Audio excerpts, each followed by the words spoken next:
Welcome to this special series for the Docs with Disabilities podcast, part of the Disability Resource Hub, a project made possible through funding from the Josiah Macy Jr. Foundation Catalyst Award for Transformation in Graduate Medical Education. This initiative is a collaboration between the Accreditation Council for Graduate Medical Education and the Docs with Disabilities initiative, designed to promote disability accessibility across residency and fellowship training.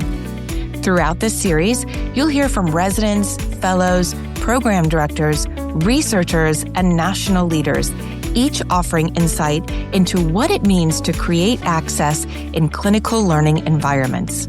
Together with program directors, we'll explore how programs can better support residents with disabilities.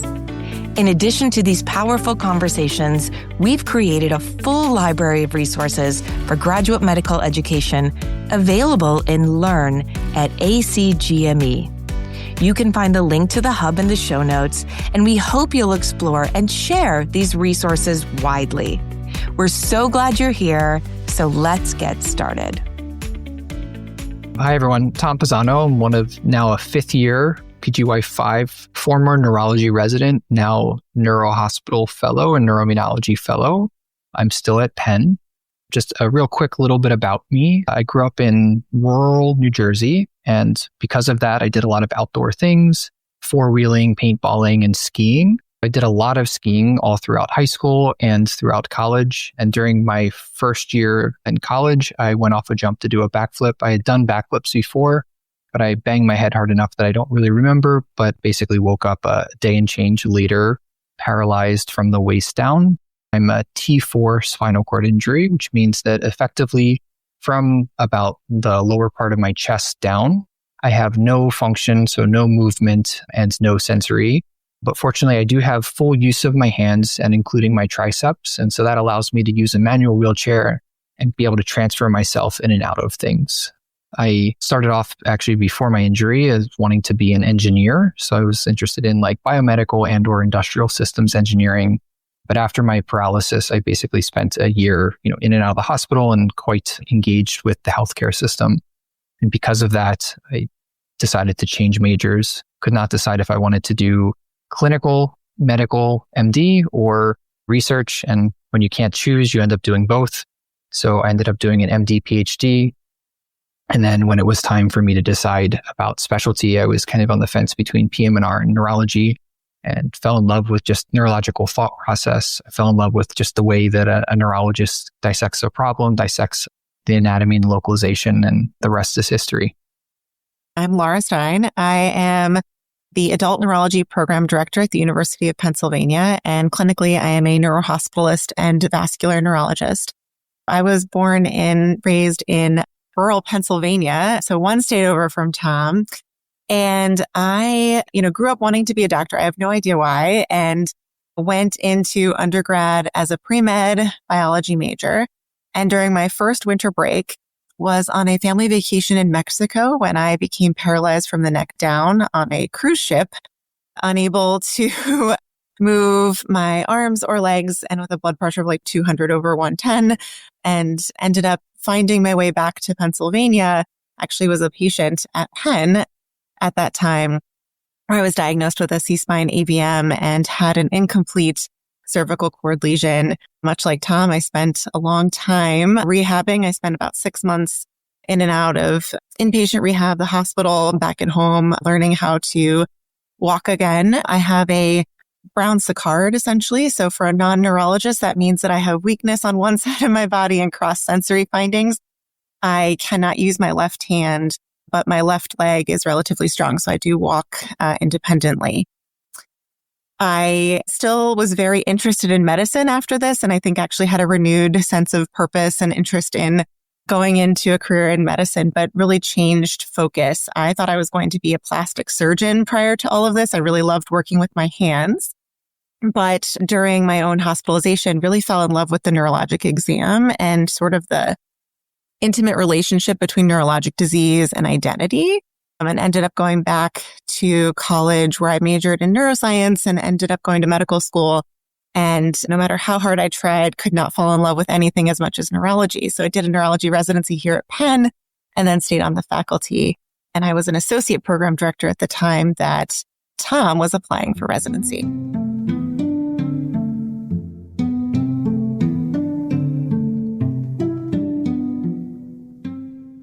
The match is such a point of stress for everyone, right? Every learner out there. But for someone with a disability, it is terrifying. And there are so many reasons why. We won't spend the entire podcast listing them. But I think suffice to say that there's very little guidance. If you need medical care, you may be looking geographically at a specific area. And I think for most people, there's the fear of having to disclose all over again and prove yourself all over again. Tom, tell us about your experience and what that was like. As mentioned, my injury was one of the reasons that pushed me so hard into neurology and kind of changed the arc of my career and things. So I definitely had already disclosed in my personal statement my disability and the fact that, that was really motivating me to pursue medicine and research. I was unfortunately the COVID generation, so all of my interviews were digital. And related to that, it was harder to kind of go and drive and go see programs and stuff like that and do the kind of pre-scouting that happens before you end up, applying. So I actually was not all that interested in Penn beforehand and just kind of built my list and was like, okay, let me, I might as well just send an application there. It's a good program and it looks fine, but it's probably not where I'm going to end up. And so I then had my Zoom interview and ended up connecting with so many people, including Laura. And we instantly, shared each of our disabilities. And I remember laughing half the time, having deep, serious conversations the other part of the time. And it was one of those, 30 minutes just ended. And, I feel like I could have spoken to her for another 4 hours. And so after that, and having spoken to everyone else, I ended up ranking Penn number 1 and just was blown away by not only kind of the connections that I made with people, including Laura, but also just kind of their interest in me as a person, as a learner, and the unique things that I might bring to the program. It sounds like it had a great culture. And certainly, I think I could talk to Laura for 30 minutes and also feel like it's 5 minutes have passed. She's so lovely. That connection is so important. And I bet it really got rid of a lot of the fear that you might have had. I think people, if they do have fear about disclosing a disability, is very valid. I think I've just been perhaps disabled long enough and thick-skulled quite for my entire life that it didn't really bother me and really kind of have brought down to my core that, I want to help people and my experience in healthcare has shaped that. But yeah, I don't think I was necessarily worried about that part. And kind of my perspective when I was going into the match and going into these interviews in general was that if I had disclosed my disability and someone reacted poorly to it, we're more kind of concerned not in a, I want to help you, but I don't know how to help you, but more in a, I don't know how to help you and I'm not interested in kind of learning this with you. Then that was a reason for me to disclose, get that information and put them at the bottom of my list. And so in some ways it was like a vetting process. And obviously, Laura and everyone else kind of rose to the top of that. And they were really interested in my disability. And I didn't expect them to have the answers on how to help me be a good learner, but I did have the expectation that they were willing to kind of foster the conversation and try and kind of explore how I can kind of be my best self. And, obviously they did a phenomenal job at that. Wonderful. Let's move to you, Laura. And from your perspective, how does your program approach disability? And what was it about your culture that made it such a welcoming environment for Tom as an applicant? That's a really good question. I honestly don't know that our program had a discrete approach. I think it probably is more of our overall philosophy around application screening and recruitment. And I think we've been really dedicated as a program to finding applicants who we think represent sort of the wide array of what it can mean to be a phenomenal neurologist and all the different life experience that can help shape that person's individual journey. And so I think we've been committed as a program to thinking about making sure that our neurologists share life experiences, look like, have backgrounds that are similar to our patient population. And I think that that is inclusive of disability. I don't know that we actually at the time had a specific screen around disability, but more of just an overall approach to inclusivity and thinking about what are some meaningful life experiences. We often say that we screen for sort of distance traveled. We want people who've had interesting and meaningful challenges within their life or areas of academic interest or something that makes them sort of stand out and something that is fueling their passion and pursuit of this career. I think that's probably the biggest thing, is that we want people who are going to be amazing clinicians and dedicated to neurology and thinking about how to propel our field forward. And that comes in a wide variety of types of neurologists and phenotypes. And I think disability is certainly one of those spaces. I think one of the things, I was reflecting on this a little bit, preparing for today. I don't know that our program would have been particularly equipped maybe 10 years ago, but I think we've had experience now with learners with disability and successfully getting them through the program with various amounts of support along the way, myself being one of them. And so I think that it probably has helped that our leadership team felt like this was something that they could do. They felt like they were up to the challenge, and they felt like they could not only superficially say, oh yeah, we can make this work, but really think about how this would work and what it would mean and how to truly try to support a trainee when a lot of times, each disability is really unique. Each clinical experience and encounter and rotation is going to bring unique challenges. We're not going to have all the answers up front. We're not going to have the exact pathway, but that we are excited about trying to figure it out along the way. And I think that that's where Tom was a phenomenal applicant. I know there were other programs that we compete with who were very interested in having Tom join their ranks as well. And I think in hearing some of the conversations, I think that is sort of what set us apart, is that we weren't just like superficially like, oh yeah, we'll make it work. But we were really thinking about like, oh, like what does this bring to our program and what can our program bring to Tom? What can we mutually bring to each other to make this not only work, but to make it a really meaningful experience and a really fantastic outcome, right? How can we support his education? And, what is he going to bring to our program and bring to our training environment? And I am just so incredibly thrilled that he chose to come to Penn and that we've been able to maybe not perfectly figure out every piece of the journey, but mostly be very successful in his training. Well, and I have to give some kudos to your leadership as well, because it wasn't just your program saying, oh, we've done this, right? We can do it again because we've done this.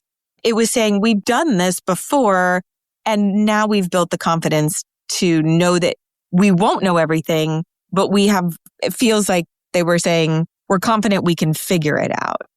And, Lisa, we've talked a lot about this, right? Is like, what are program directors thinking when they're screening applications and what are they worried about? And one of the things that as a program director, we're worried about is, are people going to be successful in this program? Are they going to be able to complete training? Are they going to need specific accommodations that might be challenging for our clinical environment or for the size of our program? And like, how can we make this work? And I think that while we didn't exactly know how to make the accommodations that Tom would need, we haven't had exactly that experience.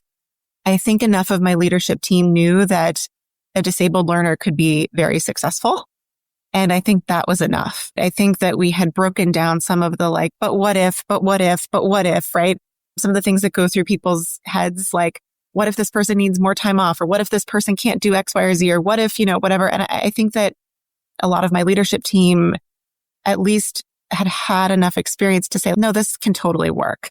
And I think that was a big piece. And again, we didn't know exactly how it was going to work and we didn't know exactly what questions we needed to ask. And I think to your point, a lot of the accommodations were, some of it was physical space changes and we had no experience in what we were going to need to do to get the hospital to actually change workrooms and exam rooms and things like that.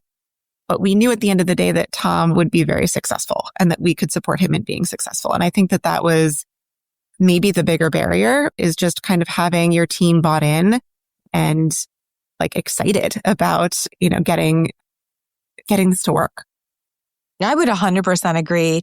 I think attitudinal barriers are the biggest. It's like this membrane or threshold, right? And once you get past that, everything is downhill because figuring it out is actually quite easy, especially when you're not afraid to reach out and do a little bit of reading, a little bit of research, reaching out to the ACGME, the boards. anything, everyone is so willing to help and to help inform the decision. The transition to residency is intense, as we talked about. Obviously, it was a great match, so that helps. What was the easiest part of the transition related to your disability? And then on the flip side, Tom, what was the hardest part of the transition? What were you not expecting that, presented itself as a barrier? Yeah, so I can even just say that to Laura's point before, culture is like a top-down thing. My year was the year where the transition had started from one of the other program directors, Dr. Price. And during my interview, I remember he had spoken to the entire class about some of the wellness initiatives he had done. And part of that, he actually ended up saying like all the changes that he's made over the past year related to resident feedback. And when I heard that, I was like, oh, that is exactly what I want. I want a program that's flexible and is listening to people because I'm willing to speak up and tell the program my problems or my issues or my challenges. And all I need is a listening ear and someone who's willing to do the heavy lift with the information. And so that set the tone already, and it just transitioned into the year. So I ended up doing my intern year elsewhere. I did it in New York. And so early on, during my intern year, before I actually started my PGY2 year at Penn, Laura had actually reached out to me and said, hey, let's just get the dialogue going. Let's kind of just figure out how this transition is going to happen. And one of the things that she wisely figured out was that put me on kind of one of the most accessible services to begin with, so that all of the life transition things that I was doing at the time wouldn't have to also deal with like doing one of the harder rotations that ended up taking a lot of creativity in terms of figuring out a disabled solution. So I ended up being put on the stroke service initially, where I had to be in one place at the same time every day. It was in the brand new shiny building with big rooms, and it was just an accessibility dream. And so that part of the transition made life way better for me. I had to figure out the other stuff, like learning the healthcare system, learning how the services worked, and didn't have to worry about the extra cognitive burden that comes with a tough or long rotation. And so that was kind of one of the easier parts. And just having Dr. Price and then Laura being able to just have that conversation was so useful to me and made the transition easy. Harder parts were, so I think two things. One was my first call. Turns out being in a wheelchair for 28 hours is not the easiest thing. And I just remember going home that day and just being like, my back, I'm so sore and tired and things like that. And I'd gotten out and taken a few naps, but it was a busy night. So learning how to give myself grace for my call shifts and kind of the longer days was really a challenge for me. And you figure it out like you do everything in residency, but the first few calls were pretty tough for me. Again, we can applaud Laura and her very proactive approach to this, which was great. And I encourage program directors to kind of break the ice and be the one to reach out and say, let's have a conversation, to be really inviting. Was there any role of any other office in the process of disclosure or determining accommodations? I had experience with that both in grad school and in med school in terms of working with an Office of Disability Services. And so in grad school, I needed a few microscope pieces to help me kind of do the surgeries that I needed to do on some of the animal models. And then in med school, the cadaver lab, the tables were super high. And so I needed to have a taller wheelchair that basically just was an electric wheelchair to sit me up higher so that I could actually see what was going on and kind of what was being pointed out. And I ended up using that same wheelchair for my surgery rotations as well, which would allow me to kind of scrub in and have someone control the joystick, or we put a sheath on the joystick so that I could use it while I was sterile. But I ended up not reaching out prior to this for two reasons. One, I figured I didn't have a specific request right away. And I've always been kind of the, like, let me try and cross the bridge. And when I find the problem in the bridge, then let me try and address it. And then two, just there was such great dialogue already between myself and, program leadership that I didn't feel like I needed to try and circumvent that. I think if that dialogue wasn't there, I probably would have been doing what you suggested, which is trying to find a resource or an ally or someone who I knew that I could go to when I found the problems. What we've heard more and more, and what I think the audience will hear in these stories, is that the magic, like the good stuff happens when a PD and a learner just decide to trust each other and have that open dialogue and communication. I don't want to disparage HR, but things do tend to get a little bit more siloed, and in that formality, you lose some of that humanity, if that makes sense. You obviously had a unique circumstance where Laura had both personal and professional experience with this and a very authentic desire to support learners with disabilities and learners from marginalized backgrounds. Laura, what can you tell us to fill in the gaps from what Tom said about that experience and transition? Because he might not have seen how the sausage was made. I don't know. Who knows?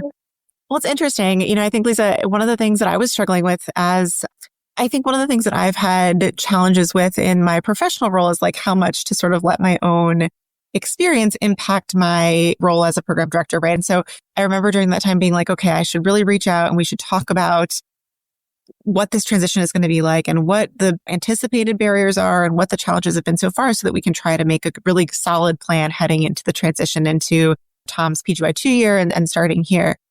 But I think also inherent in that was I don't want Tom to think that I'm asking him to solve the problem or trying to rely too much on his own reflection and reporting and sort of, again, making it seem like I'm asking for the solution rather than being part of the solution. And I think that was something that was a little bit of a struggle, was that I knew that no two disabilities were the same and that I was going to need to ask some personal questions and get some real reflection and get some real detail on what we needed to make sure we had set up before Tom arrived, but also wanted to make sure that it was framed in a way that was like, how can we support you and not how are you going to figure out how this is going to work?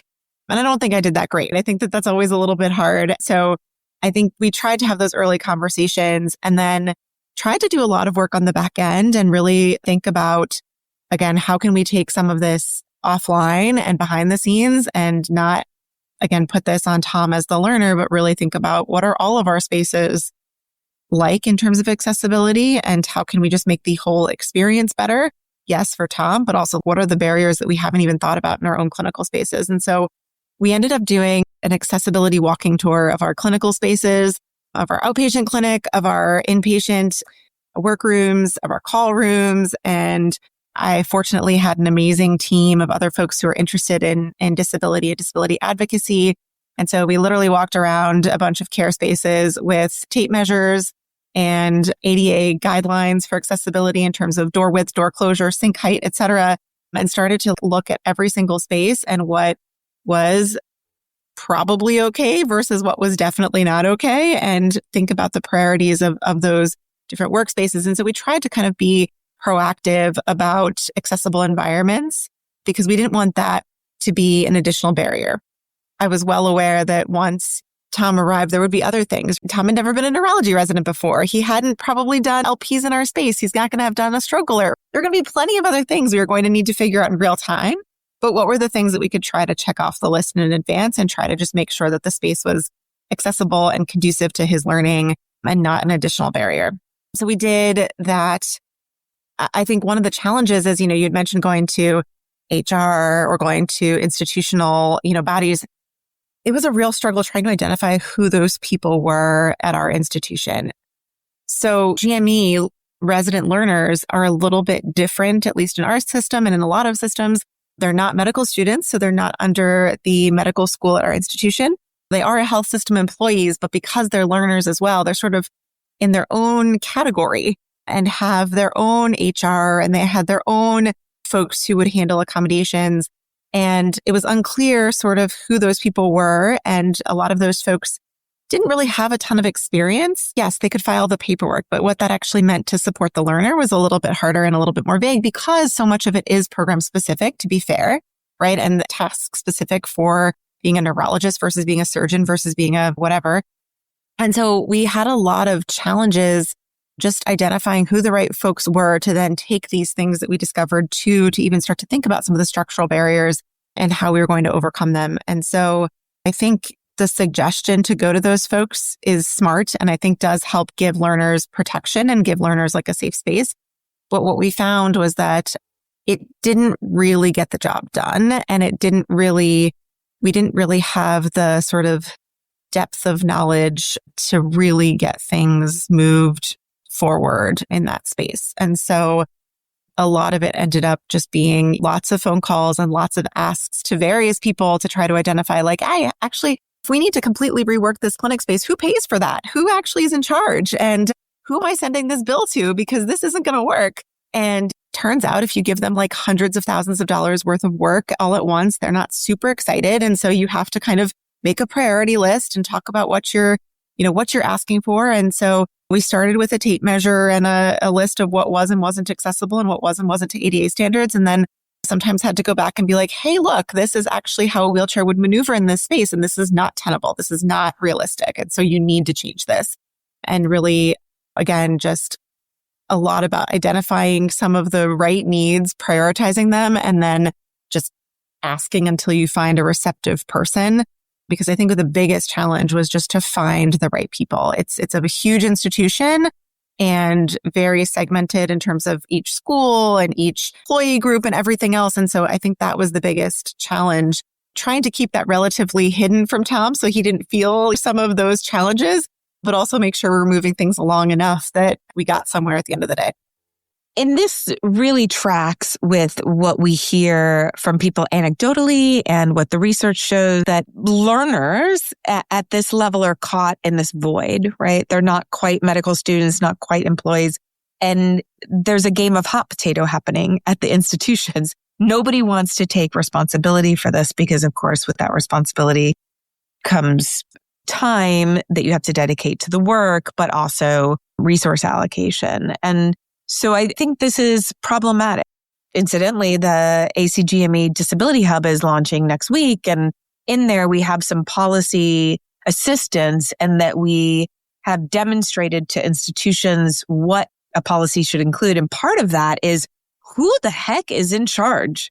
Who do you contact? Because Tom, we know you don't have any time. And Laura, you also as a PD have zero time. So it's one of those things where just the time to figure out who's in charge and who the contact person is, that's a lot of work for something that should be low-hanging fruit. So that's an identified problem, and I'm glad you brought it up. One of the things that came out that wasn't originally in your case study, but that I said needed to go into your case study, describes one of these, what seems like just a bonkers barrier, and that everything that made sense couldn't be done. And you hit a line. I don't want to take your story away from you, but I would love for you to describe, if you don't mind, what that line in the sand was, how you felt about it, and then how you approached it, this inaccessibility, and why it was important. Yes. I mean, there's no textbook on how to be disabled in general, both from a PD or a resident perspective. And there's definitely no textbook on how to be a disabled physician. But one of the things that I guess is related to just my personality in general was that like I had made a kind of a mental promise or kind of put into my ethos was that I never wanted to let my disability hinder or decrease my ability to care for patients. And I always made that a priority for kind of everything I did. And so one of the older hospitals that we have in our healthcare system, quite literally the oldest hospital chartered in the United States, has very old infrastructure. And the neurology building is physically separated from the hospital. And so for residents to go from the neurology workspace into the hospital to see patients, they usually take an elevator down to the basement, cross over underneath, and then walk up some stairs. And again, this is just not accessible for me at all. And so the workaround was actually pretty easy, which is to just go outside, cross the street, and go into the nearest entrance, which was the ED entrance at that time. And as I was starting my PGY 2 year, they changed the security protocols such that they basically removed all card access from residents to that ED entrance. And when that first happened, I was like, I don't understand. I need to get here, because basically in neurology, when there's a stroke alert called, it's a emergency and you need to be there within 10 minutes. That's like an actual criteria. And obviously we want to be there as fast as humanly possible. And so I had emailed one of the security folks and said, hey, I need access here. I can't go through the basement to get there, which is the way the other residents would be able to do and make it faster. And they told me no. And I let them know that I was in a wheelchair and this was the reason why I needed it. And they said, no, actually, you have to go around the entire hospital on kind of cobblestone and bricks and then go through a medical detector and then work your way back through the internals of the hospital to get to the ED. Something that would have taken way more than 10 minutes to do and also just unnecessary, to be honest. And so I just escalated this by myself. I probably should have asked for help, but I just kept escalating, being quite intense in the wording of my emails and my messages until I found a way to get access, because I just was unwilling to let this be kind of a solution for me. Because if I had not, I think it would have made me deliver inferior care to my patients. First of all, I love that story. And second, you probably prompted a lot of conversations in both the hospital security, which was the main barrier to this, right? Their protocol. But I would imagine those, as the conversation escalated, so too did the ripple of the conversations about access. I'm wondering if, Laura, any of those conversations or conversations that you were having in parallel or prior to Tom's arrival about disability prompted a bigger review of this situation system-wide or a bigger review within GME about how to make sure that we have accessible space, not just physical accessibility, which I know, Tom, is really important for you, but accessibility broadly for all category of disability for learners and what we expect and who we expect to be in our training spaces. Yeah, Lisa, it's interesting. I think a lot of these things have been coming together sort of over the last few years. And I wish I could say that I felt like these conversations immediately prompted bigger discussion. I'm not sure that that's the case, but I think it's been really well timed at our institution for sort of a bit of a bunch of disparate conversations to start coming together. And so I think that that's been the really nice piece. And I think how we've been able to move some things forward, and I see things continuing to move forward. So we've had some changes in our institutional leadership, and anytime there's change, I think that also just prompts a reexamination. And so there's been some interest and I think better conversations around GME-wide accessibility and what we can be thinking about a little bit differently at the resident learner level. At the same time, some of the medical students here started a disability affinity group. I have been the faculty advisor for that, but there's been a multitude of faculty involved. And that group has really grown. And we actually are in the midst of finalizing a revised technical standards statement for the medical school and thinking about how that might now lead into some of those conversations, moving from the undergraduate sphere to the graduate medical education sphere, and how we might be able to adopt some of those same restructured ways of thinking about technical standards at that level into the GME level. And then there's also a new health system initiative for a disability task force, the health system level. And so I think nothing ever moves quite as quickly as you'd like it to move. I think I'm someone who's like, here's the problem, let's fix it. And I want it to be solved tomorrow. And so when you ask that question, I'm immediately like, nope, not fast enough, not enough. But I think reflecting, we are in a way better place now than we were 5 years ago when Tom matched.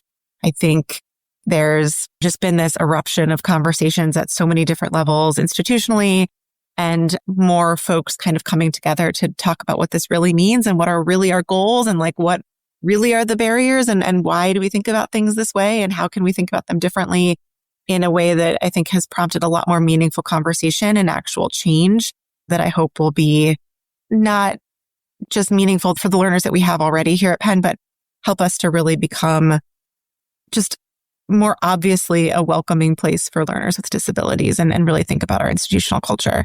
Reflecting on my own experience, I've loved being here and I've always felt supported, but I want other learners to feel that from the moment they interact with anything at the institutional level. And I think that a lot of the work that's gone on the past few years is really shaping up for that to happen in a way that's been really encouraging.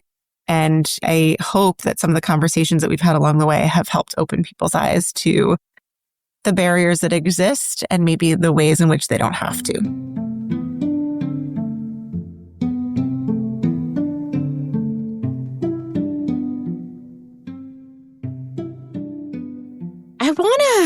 move to some reflections on the time you've had. Tom, it's interesting because now you're through residency, right?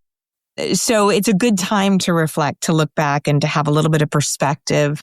Looking back, what are you the most proud of during your residency? How do you think your identity has shaped this journey to becoming a physician and now a fellow? What positive things do you think came out of this experience? So I've definitely been doing a lot of reflection recently, being that I'm basically a month out, still learning how to be a fellow. And one of the things that I keep saying is, wow, how did 4 years go by so quickly? It's like a blink, despite the long shifts and all of that kind of stuff. I have a few different things to be proud of, but I think one of which is kind of just that I stuck to my guns and really feel like that I got the training that I wanted. I feel like I was able to grow both as a physician, as a neurologist. I had a lot of fun along the way and really just enjoyed working with my co-residents and somehow managed to kind of do it in a successful way without having my disability kind of detract from my learning or detract from my patient care, as I had mentioned. Laura, what do you think? I know you've spoken about what you thought Tom might bring to the program, but now in retrospect, what did he bring to the program? What were you expecting and what were you not expecting? Yeah, I guess in terms of what I was expecting was that I remember interviewing Tom and just like loving talking to Tom. I just had so much fun in that interview. And it was so clear that he was like super excited about neurology, super passionate about patient care. And so I wasn't surprised that that still was the case when he came here as a resident. I mean, I don't know that anyone, by the time Tom was done and you were on service with him as a senior, I don't think anyone knew more neurology or could think more broadly about a differential or knew more about their patients. And that's partially because he's just a super smart guy, but I think also partially having that experience on the other side and being a patient and kind of going through the healthcare system. He was so attentive to all of the needs of his patients and the impact and importance of personal connection and family connection and really being with people through the journey. And that was obvious to anybody who worked with Tom. But it was really amazing, I think, to see, and I don't know how much Tom knows about this, but the amount of faculty who would reach out to us and be like, he's just incredible. The way that he interacts with patients, like one of the pediatricians was like, Tom was leading wheelchair races down the halls of CHAP, and I've never seen these kids happier.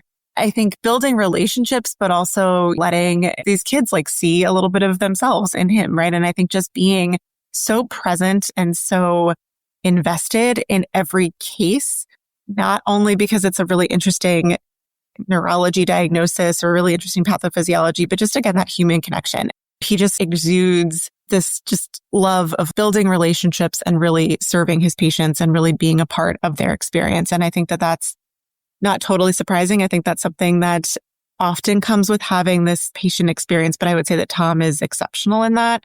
People come into residency with a lot of different lived experiences and a lot of different perspectives, and many of them haven't had the experience of being on the other side or haven't had the experience of facing any challenges or haven't really had the experience of thinking about what their patients' lives might be like outside of the hospital or what a challenge is for a patient who's had a newly defined disability. But as a class, I think his class was very mature and thoughtful and anchored. Sometimes when people wanted to complain about see the superficiality of a case, right, or complain about like, oh my gosh, I have to stay here for 5 more minutes, to see Tom like really actually talking about the patients behind it and like what this meant to them, I think was really pivotal in sort of driving class culture and program culture. It's hard to be on a team with Tom and not want to do your absolute best every moment of every day.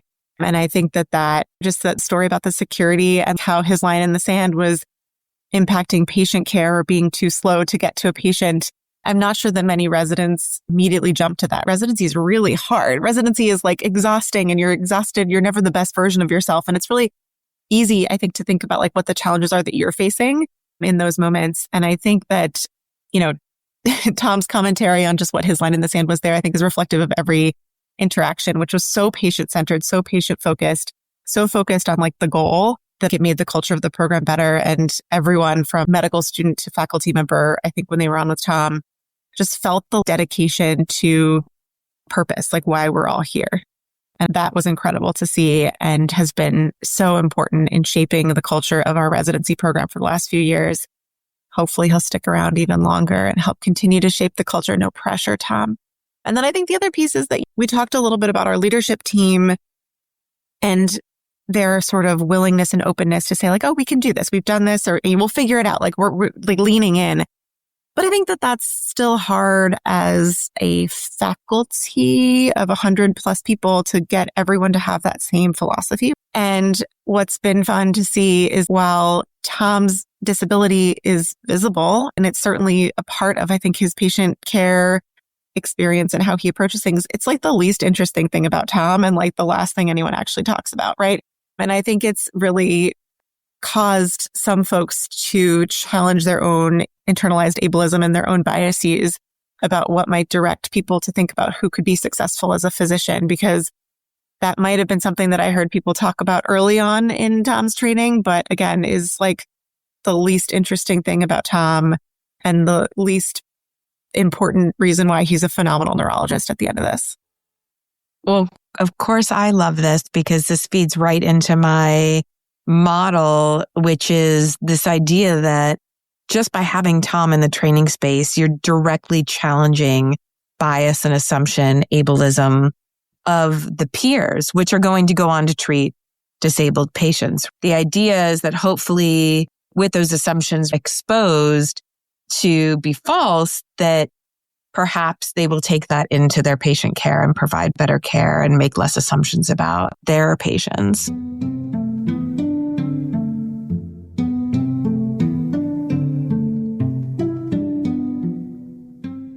We're really hoping with this series is that not only does the future resident or resident in process get something from this and have a better understanding of how to navigate the system and what residency is going to be like, but that PDs that are listening also have some of their assumptions challenged during this process.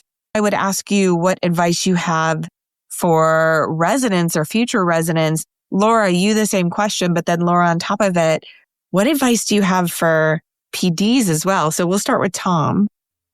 So actually, this is the advice that I give to most medical students, regardless of a disability, which is I say that residency is really challenging. There's a lot of hours that are put in, and it's the kind of carbon under pressure to make the diamond. It's a lot, and it's a really high growth, but high intensity kind of thing. And if you kind of remember why you got into medicine, and for me, it was a disability, but for other people, it's a family member who had a medical condition or seeing a loved one go through a hospitalization. Whatever pushes you to the calling of being a physician is kind of important to keep center.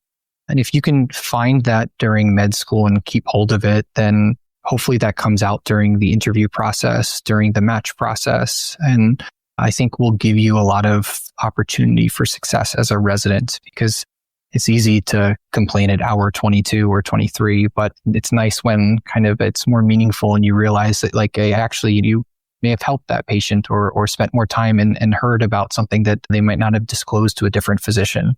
And so it's easy to say, it's not easy to do, but having that like square in kind of everything you do is important. And then I think the other thing that I learned, which is kind of more specific for having a disability, which is to just have a dialogue. I know your superiors might not have a disability. They might not know how to help you or how to address it. But if you're kind of open about it and just willing to kind of have a dialogue, then you can address problems as they come. But also, like I've had attendings who have leaned in and have been like, hey, actually with this exam maneuver, why don't you try doing this instead? It's going to, you're going to be able to do it so much better from a wheelchair. And like, why don't you like support with your elbow here when you're holding their arm and do this? Or I had another attending who he teaches us how to do lumbar punctures. And it's clear that he spent many hours beforehand thinking about how he was going to teach me. And I could just hear the excitement in his voice of, hey, we're going to do this and you're going to do that. And he has a good New York accent. So he's like teaching me things and having this. And not only did I like learn how to do a LP, but I think I actually like enjoyed them. And we've been listening to like the Grateful Dead while we were doing a lumbar puncture because a patient requested that. And these great experiences probably would not have happened if I didn't just kind of be outward and be communicative about my disability and wanting to ask an attending who doesn't have a disability to give their advice on how I might be able to do something better, and then gives them permission to not feel like they're overstepping their bounds and gives them permission to be what they're supposed to be, which is a teacher to a learner. I love that. There's such an important creative part of the solution.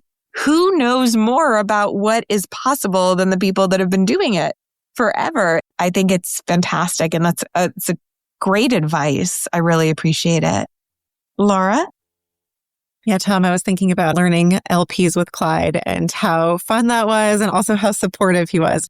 Some of our earlier conversations while you were talking, I was just reflecting on, I think, as the medical student thinking about residency and thinking about what you want to disclose and what you're looking for in a program and just the whole process, to Tom's point, communication is key. And I think part of it's like reflecting on what is going to make you comfortable, what is going to make you feel supported, what are you going to need, and really trying to identify what those things are and then being open about that. And I think that I hesitate to say too much about disclosure because it really is individualized. And I think it needs to be something it's definitely a decision that you need to make in terms of what you want to disclose and when and to what extent. But similar to Tom, it was such a big part of why I went into neurology. I needed to have a program that I knew would support me and be open to, we said, to getting past the membrane, right? To just being creative with me. And I think that if that's what you're looking for, being upfront about that, or if it's that,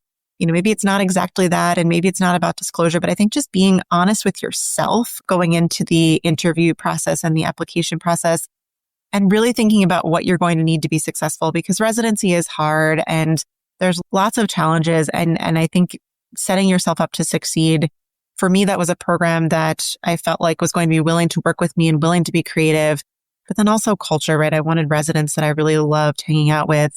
And to Tom's point, I would give mostly the same advice to anyone applying, whether they have a disability or not, is like, find your people, right? I think every program has a different culture. Every program has a different sense of community. Every program has different values. And I think if you find your people during the interview process, like listen to that, listen to your gut.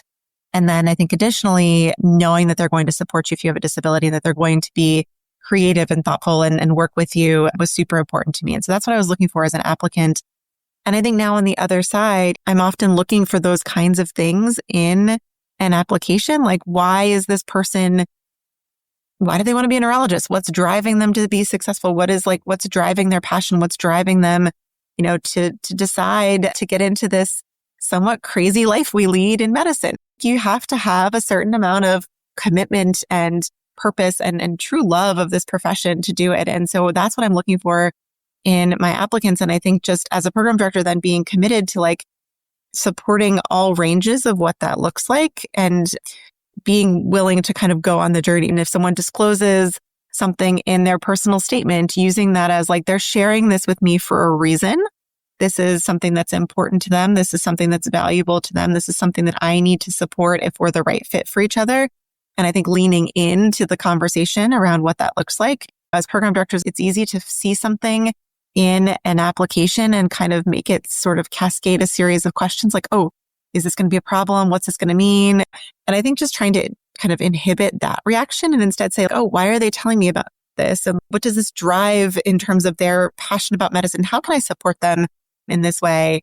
And thinking about sort of some of the positives or what we can do to afford those trainees the support when they've taken the step to actually disclose a disability or disclose something that they've overcome in their past. So again, looking at these things as strengths rather than weaknesses or potential challenges is critical. I think if you start your process with that, it's much easier than to have this ongoing communication with your program director and with the program that you end up in, because you're starting from a place of openness and honesty and kind of have found your people and have found the place that you can be your authentic self, which I think is really important. This is already hard enough. And so if you're constantly feeling like you have to cover it up or have an additional mask, I think that makes it even harder. So I think being authentic and being willing on both sides to kind of problem solve. And then I think the other thing that's really important for program directors is I find it kind of interesting in medicine that we are so excited about thinking creatively about patients. We are so solution focused when we have a patient and they have a new diagnosis and we're trying to figure out how they're going to adapt to a new disability or adapt to a new diagnosis. And I don't think we often afford our colleagues the same perspective, right? And so I think a lot of times when we're thinking about, we have this like vision of what it is to be a physician and what it is to be a successful physician and this like sort of superhuman view of what this looks like. And I think that's really challenging and really limits a lot of people who would be amazing physicians from entering our field in a variety of different ways. And so when we're thinking about disability or we're thinking about accommodations, pretend it's your patient. What would you tell them to do? How excited would you be about problem solving? What advice would you give them? And afford the same excitement and courtesy and view to your colleagues. Because sometimes we have very disparate views of disability when we're thinking about patients versus other physicians. I would 100% agree. I think that's both of you have just given really heartfelt but excellent advice about how people can navigate this, how they can contextualize it and create more welcoming environments. We're at our closing time. And so I always ask, is there anything we haven't covered? Is there anything that you wish I had asked you? Is there anything else you wanted to share about disability inclusion or leadership or accommodation? We didn't really talk about your case study, but suffice to say, it's a case study that involves Tom's matriculation to UPenn and the program and his experience in residency. Since you only wrote it, I think 6 months ago, the good thing is it really captured all of the residency experience and kind of your holistic perspective on this. So I do encourage the listener to read this, and it'll be linked in the show notes, but also it'll be linked to the Disability Hub in Learn at ACGME. I have two quick thoughts. So one related to the paper, Lisa, is that, it's definitely imperfect, but we did build kind of like a worksheet or a template, a starting point for resident, a learner, and a program director on how to kind of start thinking about tackling the challenges that come with accommodations and adapting a residency for that. And I can say that from the resident perspective, Lara very wisely had this idea of finding an equivalent rotation, and very quickly to say that essentially there are many rotations in residency, and often two different rotations have similar learning, but one might be in an inaccessible location or have inaccessible features, and the other one might have accessible features. And so, putting me on an equivalent rotation, I think really enhanced my ability to learn. And then for the resident, I would say, if this is perhaps easier said than done, but if you are comfortable sharing your disability and kind of making or realizing that you actually bring some unique perspective to the residency, try and bring that out, because sometimes it's easy to forget. And an example related to that is we have a group chat amongst our entire residency where we ask different questions. And someone asked a question about one of their patients in a wheelchair. And I was instantly like, okay, wheelchair sitting clinic for this, the serial number's underneath here, check this, casters here, and then refer them to urology. And I knew it like the back of my hand. And I didn't realize that the other residents did not have that innate knowledge. And so, I hope just a little thing like that allows you to kind of improve your co-learners and make them better doctors as well. That's fantastic. Laura talked about how it's the lived experience, right? I think you put it in the context of distance traveled, but it may be the same distance, but just a different path traveled. And so that unique experience really gives you that perspective to bring to your patients. But I'm always fascinated about what I know and what I think everybody would, of course, know, because it just makes so much sense. And they don't. It's not second nature when it comes to disability.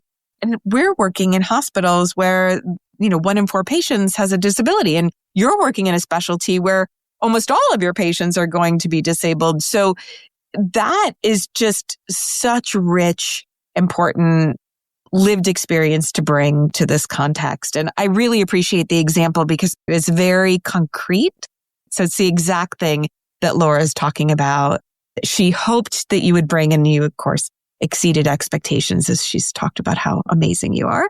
But it's so concrete. So thank you so much for that. And Laura?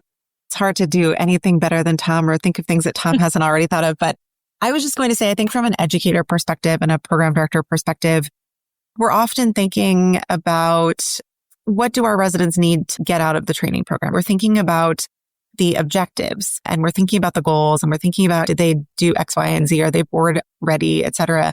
But in the day-to-day, we sort of think about more of the mechanism than the goal.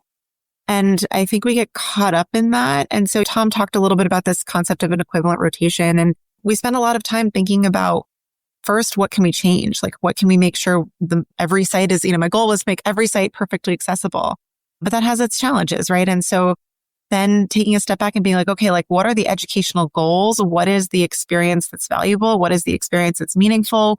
What does Tom need to be a fantastic neurologist? And thinking a little bit less about the typical nuts and bolts and really about like, well, what is the actual experience and what does that mean? And Tom mentioned the equivalent rotation. We have 3 hospitals. 2 of them are community sites. And it turned out one of them was much more accessible than the other. And we didn't really think about that before Tom, but we did in that context. And when we were reflecting, we were like, well, we could just not have him go there for night float. And we looked back over years' schedules.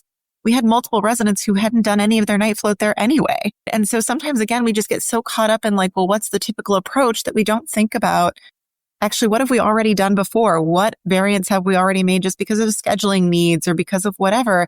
And again, what are the actual goals? What are the actual objectives? And a little bit less about the how we've always gotten there, but how can we get there for this learner?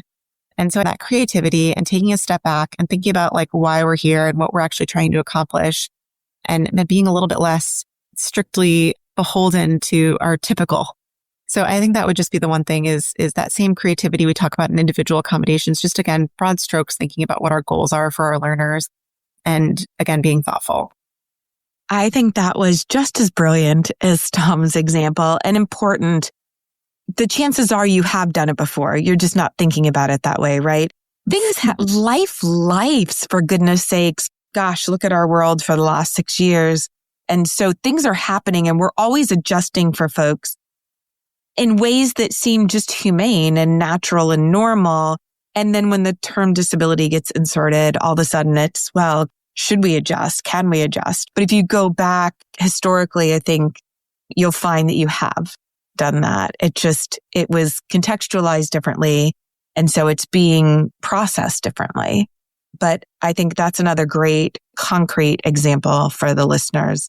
And I'm going to encourage people to also watch your mini grand rounds conversations, the series that we created with ACGME, where you're presenting your case study essentially in video format. And so that's also going to be in Learn at ACGME, and it'll be hyperlinked from this particular case. So you'll have your case study and this podcast and the critical conversations.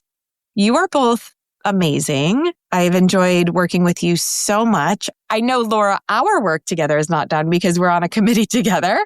But Tom, I hope our work together isn't concluded either, and that we continue to get the opportunity to work together in the future.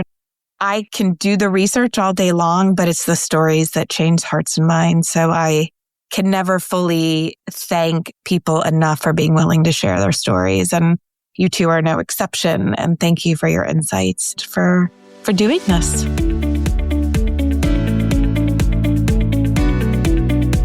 Thank you for joining us for this special series of the Docs with Disabilities podcast, part of the Disability Resource Hub, made possible by the Josiah Macy Jr. Foundation Catalyst Award. We hope these conversations have sparked new ideas and deepened your commitment to advancing accessibility in graduate medical education. From the voices of residents and fellows to the insights of program directors and national leaders, one thing is clear. Access doesn't happen by accident. It's built intentionally, one conversation, one policy, and one program at a time. To continue learning, visit the full Disability Resource Hub in Learn at ACGME, linked in the show notes. Share it with your colleagues, your teams, and your trainees. Because when we build systems that work for disabled learners, we build better systems for everyone. Until next time, stay curious, stay committed, and keep doing the good work.